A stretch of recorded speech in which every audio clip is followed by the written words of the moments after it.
This is Root Literacy Design, where we share stories, tips, and tools for educators implementing evidence-based literacy. Please take a moment to like and subscribe to our channel so we can keep helping educators like you. Today, I'm going to teach you about the sound O. So in this video, I'm going to assume that you've already taught your students about the open syllable O and how that is spelled with the letter O. So we've already learned open syllable O and vowel consonant E, which is O consonant E, also spelled O. So I'm going to assume that you've already taught your students open syllable O and vowel consonant EO. Today we're going to talk about 3 new ways to spell the sound O, and these are in the vowel team syllable type. So the first one we're going to learn about is the sound O, as in OA spells O, like in the word boat.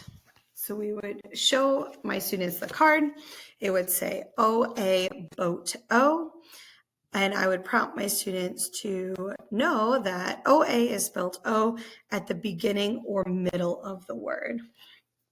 So for this particular vowel team that I'm going to teach them is we're going to show some reading of words. So if I showed them a word like this, I would read this word by underlining that vowel team, marking it as vowel team. I would have taught OA says O. I can even mark it with the long O, and I would read the word boat. Let's try another couple. Again, I would underline that vowel team, label it. That O says O. The word is soak. The next word,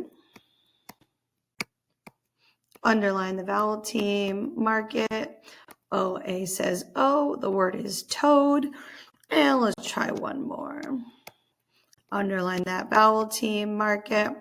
OA says O. The word is roast.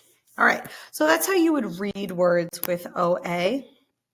And as I go through this video, know that you can use any of your curriculum's word lists.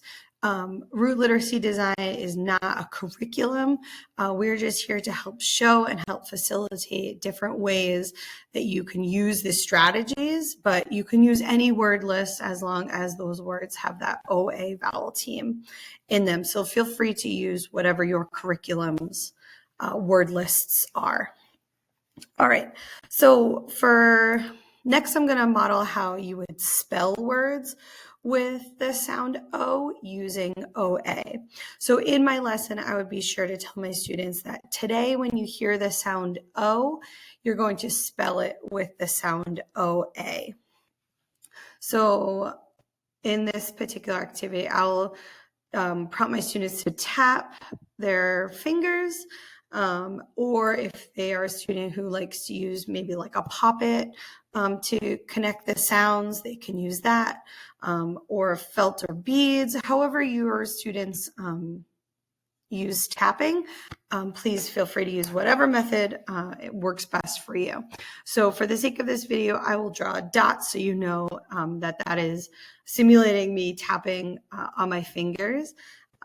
So let's go with the word toast. So I would tap out T-O-S. And I would think I hear that O in that middle sound, so I would attach the letters T. O in the middle is spelled O-A. S, T, toast. And this is the next word. The word is goal. So I would say G-O-L. And I hear that O in the middle spot. So it would be G, which is the G. That O spelling in the middle of a word is O-A. The last sound is L, goal. And we'll do one more. The word is coat. So I would do K. So that sound for O is in the middle. So it's K, O-A, T. So that O-A is in the middle. So I would spell it with O-A. And you can also bring their attention. This is a fun one because you can also, we always want to build on skills. So that C, you can ask them, why do we use a C in this word? Because that C is next to an O. So that's the big cat letter. So we would use C when it's next to an O, A, or U, and not a K, which is next to the E, I, or Y sound. All right. So that is how I would read and spell words with OA in the middle. And usually that's an entire day's lesson that we work on reading and spelling words with the OA sound. But I'm going to continue and teach more ways to spell O with different ways and how to differentiate between when to use certain spelling patterns. But feel free to stop this video now and just practice that skill with your students with the word list that works best for you. All right, so now I'm going to talk more about a little bit about cognitive spelling. All right, so for this is, now I've taught my students that OA spells O in the middle of a word, but we've already talked about O consonant E, and that also spells O in the middle of a word. So we need to start thinking about, when do I use OA and when do I use O consonant E? So it's always really important to not only teach the skill, but to teach the thinking steps to our students. So I use something like this, and the first thing I would always say is say the word. So the word is boat. You'd finger tap the sounds. So sometimes I'll do b, o, t. Same here, b, o, t. And then I want my students to think, where do I hear that sound O? In the beginning, middle, or end of the word. In this particular word, I hear the consonant sound after the O, so it's in that middle section here. And then I need to think, which spelling do I use for the sound O? Well, I use OA or OE to spell O when I hear words. So for this example, I would then spell it B-O-A-T, and then I would make sure that I write B-O-A-T, and the last step is always read the word, which is boat. Okay, so I tend to go through these thinking steps, this cognitive strategy with my students multiple times, and hopefully they start to go through these 7 steps on their own. So to practice this, I'll usually give them a list of words. All right. So now I'll give my students a list of words with these 2 columns. So if you see at the top, it says I can spell O with OA or OE in 1-syllable words. So I see a column here with OA and a column here that says OE. And I would then do the cognitive thinking steps to make sure that my students will know how to differentiate between the 2. This one, I'll give a word like Rome. So I would you always say the word, finger tap. So I'll do R-O-M, and I hear it in the middle. So I'm going to think, do I hear the OA or am I going to spell it with O consonant E? And this is where I'm going to ask my students to spell them both ways and pick which one they think is the correct spelling. So this would be R-O-A-M, and this would be R-O-M-E. Now, if you can look at this, both are technically correct, right? This one over here technically should have that capital R, and it is a place, whereas this Rome here is when you're walking around. So this is where you need to start to introduce different meanings of words, and that is why, one of the reasons why spelling is so important, because it conveys meaning. So I would essentially give them a sentence of like, I roam through the hallways or something, whatever. And then I would have them circle the one that would make the most sense for that sentence. Let's try another one. The word is pole. So I would tap O-L, and I would, again, check both spellings if I wasn't sure. So it'd be P-O-A-L or P-O-L-E. Now for this one, I can look at both of these words and I know that this is the pole that I am talking about. All right, let's try another one. The word is coast. K-O-S-T. I hear that O in the middle, so it's going to be O-A or O-E. So it'd be C-O-A-S-T or C-O, co. And then you think like, that would not work because this is vowel consonant E, but this is a double digraph here, so that wouldn't work. So actually it cannot even be O consonant E because it has that digraph here. So it has to be coast with the OA here. And you want your students to do this thinking process out loud. So it's really good to see them kind of see their teachers, see themselves, see their peers kind of go through those thinking steps of like, wait, actually, it can't be O consonant E because it has that ST at the end. All right, let's do one more. The word is joke. So it'd be J-O-K. It would be G-A-O-A-K or J-O-K-E. And again, I just have to look at that and I know that it's J-O-K-E. And this is the cognitive thinking that you want your students to be able to do, is hear the sound, it's in the middle, and then once they decide if it's in the middle or not, they need to then decide, well, is it O-A or O-E? So again, this is another good place to stop because this sometimes is a whole lesson in it of itself, is to differentiate between these two spelling patterns, even though the sound is O in the middle of a word. So I hope you enjoyed that, but we are going to continue because this second vowel team that I'm going to talk to you about is the sound O spelled. The next vowel team that I want to show you is the vowel team that spells O, but in this time it's going to be O-W, like in the word snow. So I would show my students the card and I would say O-W, and the phrase we use for this one is plow snow. Because O-W, the spelling of O-W actually has two sounds, but today we're going to talk about the sound O, like in the word snow. All right, and for this particular spelling pattern, O-W is usually found at the end of a word. So we're going to first talk about that and how just the snow part. So the O in snow, and it's found at the end of a word.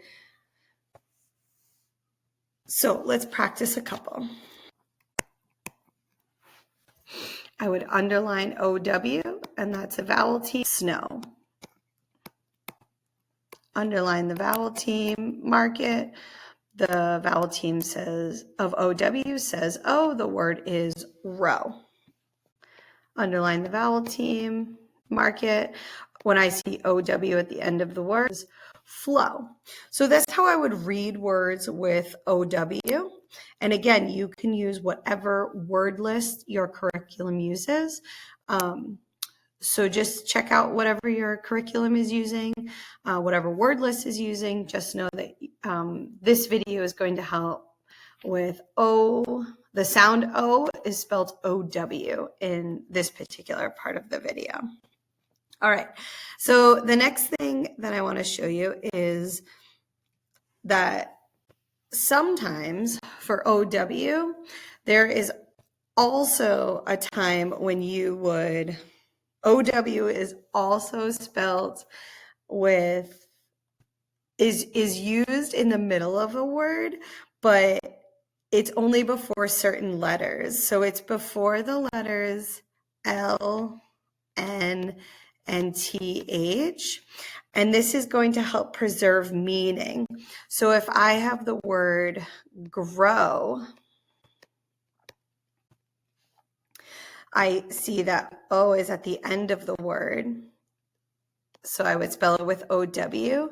But then if I have the word grown, it would still be OW, but I would add the N to that word. Okay, so that preserves meaning where you're talking about growing things. So that grow is kind of that base word, and then we want to keep the meaning, so we add grown here. Same thing with this word. I see show here, and then the word is shown, and we see that OW in the middle of the word, but it's right before the N there. Same with the word growth. Grow, and then I would just add the TH for growth, and that helps to preserve that meaning. So this one's a little tricky, just to kind of reiterate to students where normally it's found at the end of a word like row or snow or flow, but it's also to preserve meaning, and it's found before the letters L, N, and TH in a word. All right, so for this particular word, now we're going to talk about, so now that we know that there are two different ways to spell O, we need to start thinking, do I hear it at the beginning, middle, or end of the word, and how do I spell it? So I would show my students a cognitive strategy, and it's very similar to the one we just went over. So we would say the word is snow, tap the sounds, O, and I need to think, where do I hear the sound O? In the beginning, middle, or end of the word. And in the word snow, you hear it here at that end of the word space. And now that we know, we use OA to spell O in the beginning or middle, and OW to spell it at the end of the word. So I would spell it SNOW, write and say the word, SNOW, read the word is snow.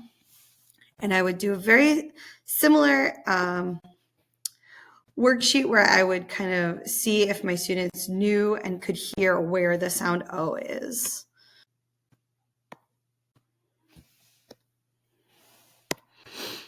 All right, so here I would show my students a cognitive spelling chart, and here I see the OA and OW columns.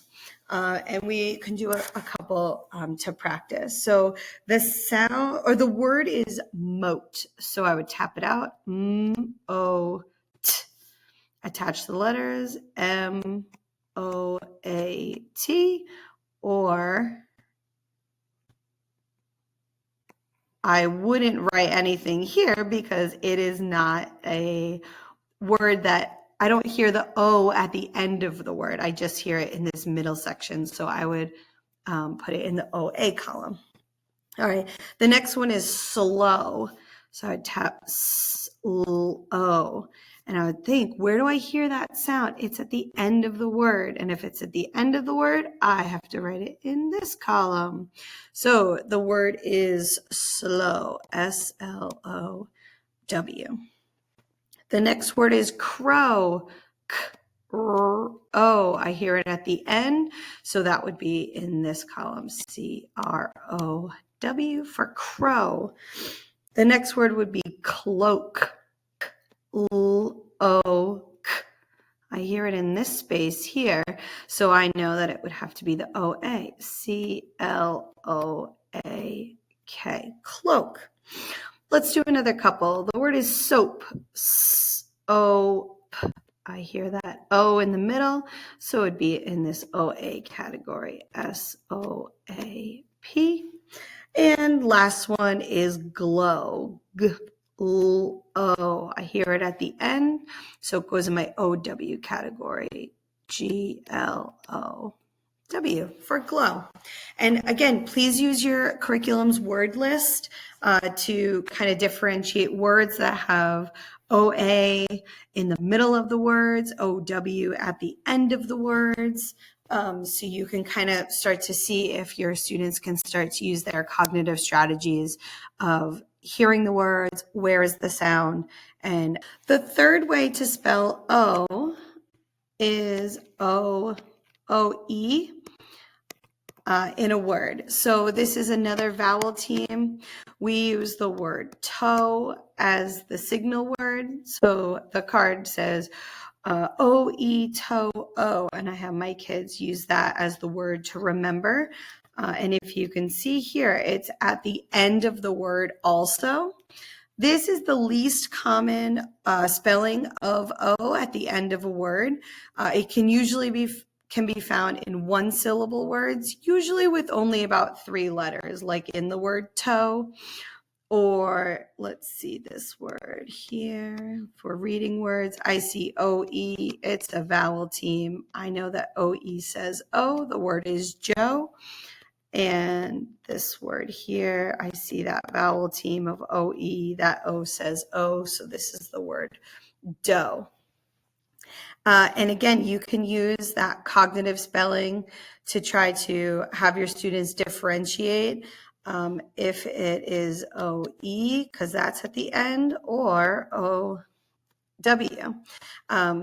So if I said the word row, I hear R-O, so it could be R-O-E, or is it R-O-W? And for this particular one, this is, again, going to be meaning. Depending on what the meaning of the word is, you're going to determine which is the correct spelling for that word. Let's try another one. The word is toe. So I hear T-O. So T, is it O-E or is it T-O-W? And same here. We're going to look at that meaning of the word. Both are spelled correctly. It's just going to determine what is the meaning of the sentence. And now that you're in this middle part of the scope and sequence here, you're going to start to have to figure out and have your students figure out which is the correct spelling. And it's not just one correct spelling anymore. You have to start to think about meaning. And the last one, let's do the word mow. So M-O. Is it M-O-E or is it M-O-W? And again, this could be a person's name versus I'm going to mow the lawn. Both are correct spellings. It just determines what sentence you're using or what context you're using it in. So I hope that you enjoyed this video. There was a lot in there. Feel free to pause the video at any point. I always do each one of these type of things for one lesson. There has never been a time where I have gone through all 3 different ways of spelling of the sound O in one lesson. Each time that I taught a new skill was a whole lesson or even multiple days of lessons.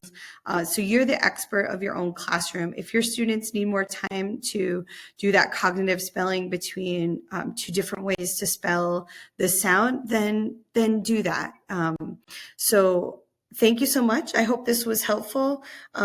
And be sure to use your curriculum's word list. Root literacy design is not a curriculum, but it's used to help with you implementing the curriculum that you're using. So I hope that you enjoyed it.